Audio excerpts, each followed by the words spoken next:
Masuk di bab 6, upah terendah pada usaha mikro dan usaha kecil. Pasal 36 nomor 1. Ketentuan upah minimum sebagaimana dimaksud dalam pasal 23 sampai dengan pasal 35 dikecualikan bagi usaha mikro dan usaha kecil. 2. Upah pada usaha mikro dan usaha kecil ditetapkan berdasarkan kesepakatan antara pengusaha dan pekerja buruh di perusahaan dengan ketentuan: A. Paling sedikit sebesar 50% dari rata-rata konsumsi masyarakat di tingkat provinsi, dan B. Nilai upah yang disepakati paling sedikit 25% di atas garis kemiskinan di tingkat provinsi. 3. Rata-rata konsumsi masyarakat dan garis kemiskinan sebagaimana dimaksud pada ayat 2 huruf A dan huruf B menggunakan data yang bersumber dari lembaga yang berwenang di bidang statistik. Pasal 37. Usaha mikro dan usaha kecil sebagaimana dimaksud dalam pasal 36 ayat 1 harus memenuhi kriteria tertentu yang ditetapkan sesuai dengan ketentuan peraturan perundang-undangan. Pasal 38. Usaha mikro dan usaha kecil yang dikecualikan dari ketentuan upah minimum wajib mempertimbangkan faktor sebagai berikut: A. Mengandalkan sumber daya tradisional dan atau B. Tidak bergerak pada usaha berteknologi tinggi dan tidak pada modal. Bab 7. Perlindungan upah. Bagian ke-1. Upah kerja lembur. Pasal 39. Upah kerja lembur wajib dibayar oleh pengusaha yang mempekerjakan pekerja buruh melebihi waktu kerja pada istirahat mingguan atau pada hari libur resmi sebagai kompensasi kepada pekerja buruh yang bersangkutan sesuai dengan ketentuan peraturan perundang-undangan. Bagian kedua, upah pekerja buruh tidak masuk bekerja dan atau tidak melakukan pekerjaan karena alasan tertentu. Pasal 40 nomor 1, upah tidak dibayar apabila pekerja buruh tidak masuk bekerja dan atau tidak melakukan pekerjaan. 2. Ketentuan sebagaimana dimaksud pada ayat 1 tidak berlaku dan pengusaha wajib membayar upah jika pekerja buruh: A. Berhalangan, B. Melakukan kegiatan lain di luar pekerjaannya, C. Menjalankan hak waktu istirahat atau cutinya, atau D. Bersedia melakukan pekerjaan yang telah dijanjikan tetapi pengusaha tidak mempekerjakan karena kesalahan pengusaha sendiri atau kendala yang seharusnya dapat dihindari pengusaha. 3. Alasan pekerja buruh tidak masuk bekerja dan atau tidak melakukan pekerjaan karena berhalangan sebagaimana dimaksud pada ayat 2 huruf A meliputi: A. Pekerja buruh sakit sehingga tidak dapat melakukan pekerjaan, B. Pekerja buruh perempuan yang sakit pada hari pertama dan kedua masa haidnya sehingga tidak dapat melakukan pekerjaan, atau C. Pekerja buruh tidak masuk bekerja karena 1. Menikah, 2. Menikahi anaknya, 3. Menghitankan anaknya, 4. Membaptiskan anaknya, 5. Istri melahirkan atau keguguran kandungan, 6. Suami istri, orang tua, mertua, anak dan atau menantu meninggal dunia, atau 7. Anggota keluarga selain sebagaimana dimaksud pada angka 6 yang tinggal dalam satu rumah meninggal dunia. 4. Alasan pekerja buruh tidak masuk bekerja dan atau tidak melakukan pekerjaan karena melakukan kegiatan lain di luar pekerjaannya sebagaimana dimaksud pada ayat 2 huruf B meliputi: A. Menjalankan kewajiban terhadap negara, B. Menjalankan kewajiban ibadah yang diperintahkan agamanya, C. Melaksanakan tugas serikat pekerja serikat buruh atau atas persetujuan pengusaha dan dapat dibuktikan dengan adanya pemberitahuan tertulis, atau D. Melaksanakan tugas pendidikan dan atau pelatihan dari perusahaan. 5. Alasan pekerja buruh tidak masuk bekerja dan atau tidak melakukan pekerjaan karena menjalankan hak atau istirahat atau cutinya sebagaimana dimaksud pada ayat 2 huruf C apabila pekerja buruh melaksanakan: A. Hak istirahat mingguan, B. Cuti tahunan, C. Istirahat panjang, D. Istirahat sebelum dan sesudah melahirkan, atau E. Istirahat karena mengalami keguguran kandungan. Pasal 41 nomor 1. Upah yang dibayarkan kepada pekerja buruh yang tidak masuk bekerja dan atau tidak melakukan pekerjaan karena sakit sebagaimana dimaksud dalam pasal 40 ayat 3 huruf A sebagai berikut: A. Untuk 4 bulan pertama dibayar 100% dari upah, B. Untuk bulan kedua dibayar 75% dari upah, C. Untuk 4 bulan ketiga dibayar 50% dari upah, dan D. Untuk bulan selanjutnya dibayar 25% dari upah sebelum pemutusan hubungan kerja dilakukan oleh pengusaha. 2. Upah yang dibayarkan kepada pekerja buruh perempuan yang tidak masuk bekerja dan atau tidak melakukan pekerjaan karena sakit pada hari pertama Dan kedua, masa haidnya sebagaimana dimaksud dalam pasal 40 ayat 3 huruf B disesuaikan dengan jumlah hari menjalani masa sakit haidnya paling lama 2 hari. 3. Upah yang dibayarkan kepada pekerja buruh yang tidak masuk bekerja dan atau tidak melakukan pekerjaan sebagaimana dimaksud dalam pasal 40 ayat 3 huruf C sebagai berikut. A. Pekerja buruh menikah dibayar untuk selama 3 hari. B. Menikahkan anaknya dibayar untuk selama 2 hari. C. Mengkhitankan anaknya dibayar untuk selama 2 hari. Membaptiskan anaknya dibayar selama 2 hari. Istri melahirkan atau keguguran kandungan dibayar untuk selama 2 hari. Suami istri, orang tua, mertua, anak, dan atau menantu meninggal dunia dibayar untuk selama 2 hari. G. Keluarga selain sebagaimana dimaksud dalam huruf F tinggal dalam satu rumah meninggal dunia dibayar untuk 1 hari. Pasal 42. 1. Pekerja buruh yang menjalankan kewajiban terhadap negara sebagaimana dimaksud dalam pasal 40 ayat 4 huruf A tidak melebihi 1 tahun dan penghasilan yang diberikan oleh negara kurang dari besaran upah biasa diterima pekerja buruh, pengusaha wajib membayar kekurangannya. 2. Pekerja buruh yang menjalankan kewajiban terhadap negara sebagaimana dimaksud dalam pasal 40 ayat 4 huruf A tidak melebihi 1 tahun dan penghasilan yang diberikan oleh negara sama atau lebih besar dari upah yang biasa diterima pekerja buruh, pengusaha tidak wajib membayar. 3. Pekerja buruh yang menjalankan kewajiban terhadap negara sebagaimana dimaksud pada ayat 1 dan ayat 2 wajib memberitahukan secara tertulis kepada pengusaha. Pasal 43. Pengusaha wajib membayar upah kepada pekerja buruh yang tidak masuk kerja atau tidak melakukan pekerjaan karena menjalankan kewajiban ibadah yang diperintahkan agamanya sebagaimana dimaksud dalam pasal 40 ayat 4 huruf B sebesar upah yang diterima oleh pekerja buruh dengan ketentuan hanya sekali selama pekerja buruh bekerja di perusahaan yang bersangkutan. Pasal 44. Pengusaha wajib membayar upah kepada pekerja buruh yang tidak masuk bekerja dan atau tidak melakukan pekerjaan karena melaksanakan tugas serikat buruh sebagaimana dimaksud dalam pasal 40 ayat 4 huruf C sebesar upah yang biasa diterima oleh pekerja buruh. Pasal 45. Pengusaha wajib membayar upah kepada pekerja buruh yang tidak masuk bekerja dan atau tidak melakukan pekerjaan karena melaksanakan tugas pendidikan dan atau pelatihan dari perusahaan sebagaimana dimaksud dalam pasal 40 ayat 4 huruf D sebesar upah yang sebagaimana biasa diterima oleh pekerja buruh. Pasal 46. Pengusaha wajib membayar upah kepada pekerja buruh yang tidak masuk bekerja dan atau tidak melakukan pekerjaan karena menjalankan hak waktu istirahat atau cutinya sebagaimana dimaksud dalam pasal 40 ayat 5 sebesar upah yang biasa diterima oleh pekerja buruh. Pasal 47. Pelaksanaan ketentuan sebagaimana dimaksud dalam pasal 40 sampai dengan pasal 46 di aturan perjanjian kerja, peraturan perusahaan atau perjanjian kerja bersama. Bagian ketiga, peninjauan upah. Pasal 48 nomor 1, pengusaha melakukan peninjauan upah secara berkala dengan memperhatikan kemampuan pengusaha dan kemampuan perusahaan dan produktivitas. 2. Peninjauan upah sebagaimana dimaksud pada ayat 1 diatur dalam perjanjian kerja, peraturan perusahaan atau perjanjian kerja bersama. Bagian keempat, pembayaran upah dalam keadaan kepailitan. Pasal 49. 1. Perusahaan yang dinyatakan pailit atau dilikuidasi berdasarkan ketentuan peraturan perundang-undangan upah dan hak lainnya yang belum diterima oleh pekerja buruh merupakan utang yang didahulukan pembayarannya.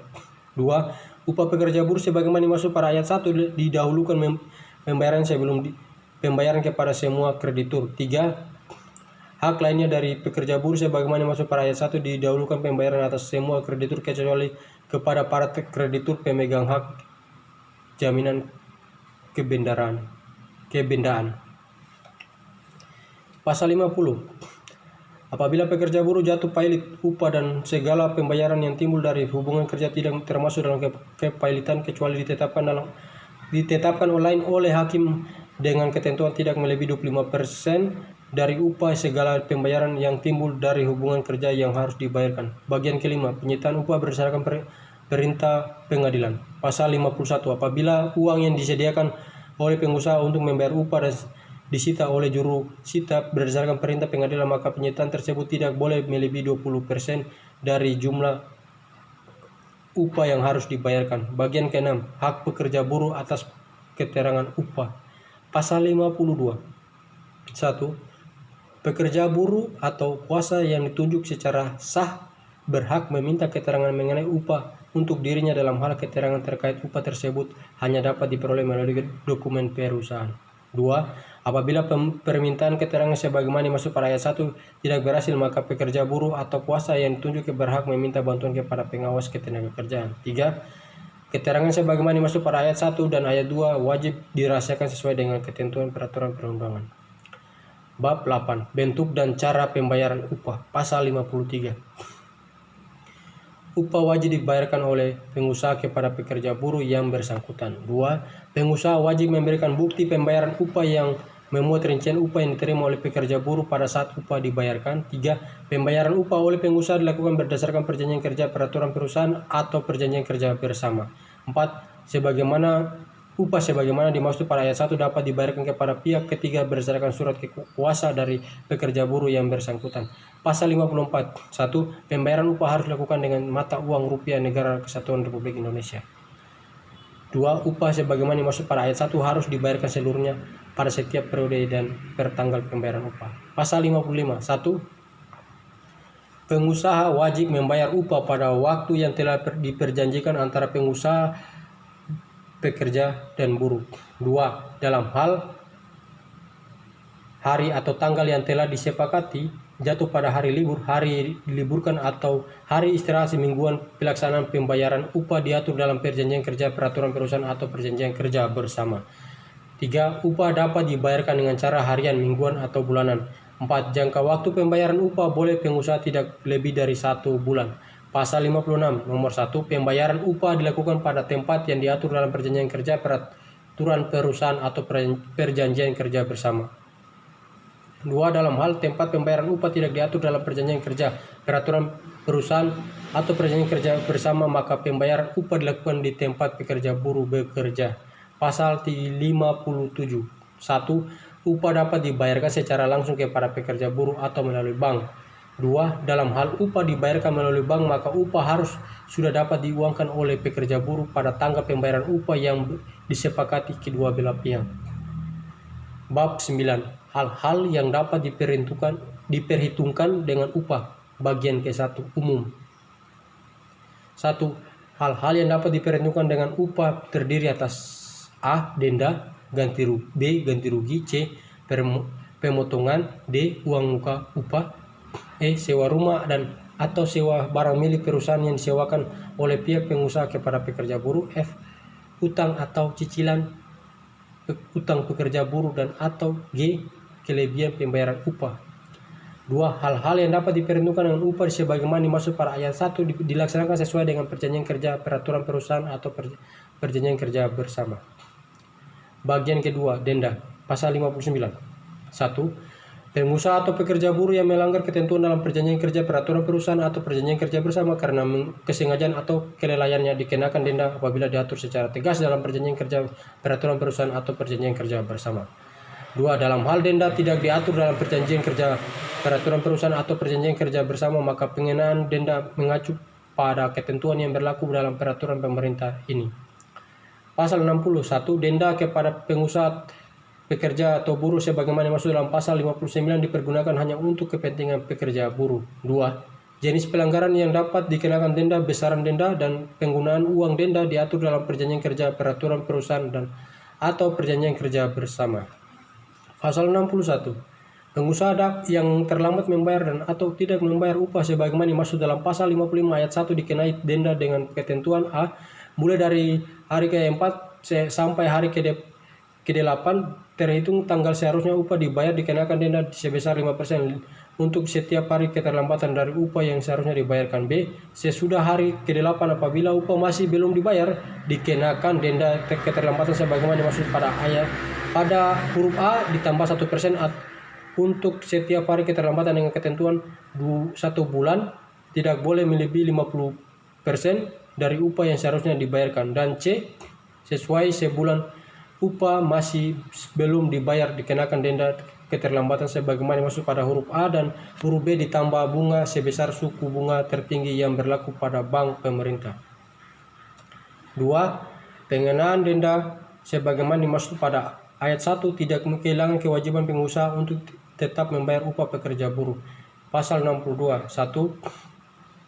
Pengusaha terlambat membayar tunjangan hari raya keagamaan kepada pekerja buruh dikenai denda 5% dari total tunjangan hari raya keagamaan yang harus dibayar sejak berakhirnya batas waktu kewajiban pengusaha untuk membayar. 2. Pengenaan denda sebagaimana dimaksud pada ayat 1 tidak menghilangkan kewajiban pengusaha untuk tetap membayar tunjangan hari raya keagamaan kepada pekerja buruh. Bagian ketiga, pemotongan upah. Pasal 63, 1. Pemotongan upah oleh pengusaha dapat dilakukan untuk pembayaran denda. B. Ganti rugi. C. Uang muka upah. D. Sewa rumah atau sewa barang milik perusahaan yang disewakan oleh pengusaha kepada pekerja buruh. E. Utang atau cicilan utang pekerja buruh dan atau F. Kelebihan pembayaran upah. 2. Pemotongan upah sebagaimana dimaksud pada ayat 1 huruf A, huruf B, dan huruf C dilakukan sesuai dengan perjanjian kerja peraturan perusahaan atau perjanjian kerja bersama. 3. Pemotongan upah sebagaimana dimaksud pada ayat 1 huruf B dan huruf E harus dilakukan berdasarkan kesepakatan tertulis atau perjanjian tertulis. 4. Pemotongan upah sebagaimana dimaksud pada ayat 1 huruf F dilakukan tanpa persetujuan pekerja buruh. Pasal 64. 1. Pemotongan upah oleh pengusaha untuk pihak ketiga hanya dapat dilakukan berdasarkan surat kuasa pekerja buruh. 2. Surat kuasa setiap saat dapat ditarik kembali. 3. Surat kuasa dari pekerja buruh dikecualikan untuk semua kewajiban pembayaran oleh pekerja buruh terhadap negara atau iuran sebagai peserta pada badan yang menyelenggarakan jaminan sosial yang ditetapkan sesuai dengan ketentuan peraturan perundang-undangan. Pasal 65. Jumlah keseluruhan pemotongan upah sebagaimana dimaksud dalam pasal 63 paling banyak 50% dari setiap pembayaran upah yang diterima pekerja buruh. Bab 10. Upah sebagai dasar perhitungan atau pembayaran hak dan kewajiban lainnya. Bagian ke-1. Upah sebagai dasar perhitungan uang pesangon dan atau penghargaan masa kerja. Pasal 66. 1. Komponen upah yang digunakan sebagai dasar perhitungan uang pesangon dan atau penghargaan masa kerja terdiri atas A. Upah pokok dan B. Tunjangan tetap yang diberikan kepada pekerja buruh dan keluarganya. 2. Dalam hal pengusaha membayarkan upah tanpa tunjangan maka dasar perhitungan uang pesangon dan atau uang penghargaan masa kerja yaitu upah tanpa tunjangan. 3. Dalam hal komponen upah yang digunakan yaitu upah pokok dan tunjangan tidak tetap maka dasar perhitungan uang pesangon dan atau uang penghargaan masa kerja yaitu upah pokok. Pasal 67. 1. Upah untuk pembayaran uang pesangon dan uang penghargaan masa kerja sebagaimana dimaksud dalam pasal 66 diberikan dengan ketentuan A. Dalam hal penghasilan pekerja buruh dibayarkan atas dasar perhitungan harian upah sebulan sama dengan 30 dikalikan upah sehari, atau B. Dalam hal upah pekerja buruh dibayarkan atas dasar perhitungan satuan hasil upah sebelum sama dengan penghasilan rata-rata dalam 12 bulan terakhir. 2. Dalam hal upah sebulan sebagaimana dimaksud pada ayat 1 huruf B lebih rendah dari upah minimum, upah yang menjadikan dasar perhitungan uang pesangon dan atau uang penghargaan masa kerja yaitu upah minimum yang berlaku di wilayah tempat pekerja buruh bekerja. Bagian kedua, upah sebagai dasar perhitungan pajak penghasilan. Pasal 68. 1. Upah untuk perhitungan pajak penghasilan yang dibayarkan untuk pajak penghasilan dihitung dari seluruh penghasilan yang diterima oleh pekerja buruh.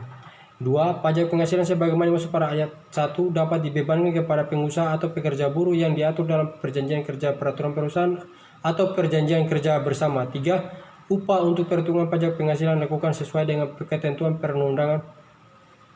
Bab 11. Dewan Pengupahan.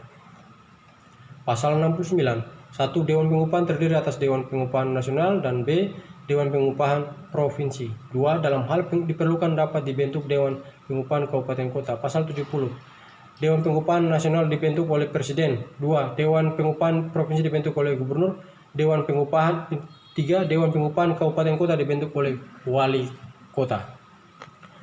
Pasal 71. 1. Dewan Pengupahan Nasional bertugas memberikan saran dan pertimbangan kepada pemerintah pusat dalam rangka A. Perumusan kebijakan pengupahan dan penyusunan dan atau pengembangan sistem pengupahan. 2. Dewan Pengupahan Provinsi bertugas memberikan saran dan pertimbangan kepada Gubernur dalam rangka A. Penetapan upah minimum provinsi, B. Penetapan upah minimum kabupaten kota bagi kabupaten kota yang mengusulkan, dan C. Penyiapan bahan perumusan pengembangan sistem pengupahan.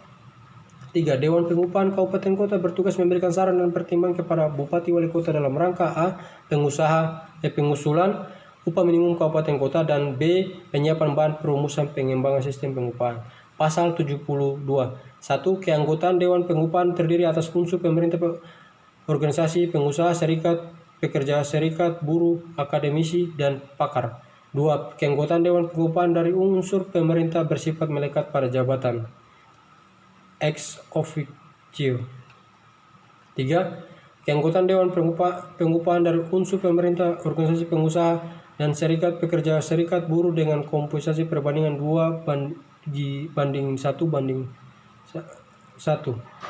4. Keanggotaan Dewan Pengupahan dari unsur akademisi dan pakar jumlahnya disesuaikan dengan kebutuhan. 5. Susunan keanggotaan Dewan Pengupahan terdiri atas A. Ketua merangkap sebagai anggota dari unsur pemerintah di bidang ketenagakerjaan. B. Wakil ketua 1. Sebanyak 2 orang merangkap sebagai anggota masing-masing dari unsur serikat pekerja buruh dan organisasi pengusaha untuk Dewan Pengupahan Nasional. 2. Sebanyak 1 orang merangkap sebagai anggota dari unsur akademik C untuk Dewan Pengupahan Provinsi dan Dewan Pengupahan Kabupaten Kota. C. Sekretaris merangkap sebagai anggota dari unsur pemerintah yang mewakili kementerian yang menyelenggarakan urusan pemerintah di bidang ketenagakerjaan atau dinas yang menyelenggarakan urusan pemerintah di bidang ketenagakerjaan.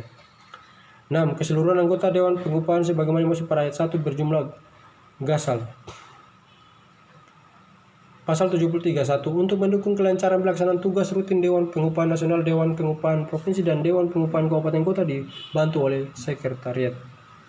2. Sekretariat Dewan Pengupahan Nasional dibentuk oleh Menteri. 3. Sekretariat Dewan Pengupahan Provinsi dibentuk oleh Gubernur. Sekretariat Dewan Pengupahan Kabupaten Kota dibentuk oleh Wali Kota. Pasal 74. 1. Anggota Dewan Pengupahan Nasional diangkat dan diberhentikan oleh Presiden atas usul Menteri. 2. Anggota Dewan Pengupahan Provinsi diangkat dan diberhentikan oleh Gubernur atas usul kepala dinas yang menyelenggarakan urusan pemerintah di bidang ketenagakerjaan provinsi. 3. Anggota Dewan Pengupahan Kabupaten Kota diangkat dan diberhentikan oleh Bupati Wali Kota atas usul kepala dinas yang menyelenggarakan urusan pemerintah di bidang ketenagakerjaan Kabupaten Kota.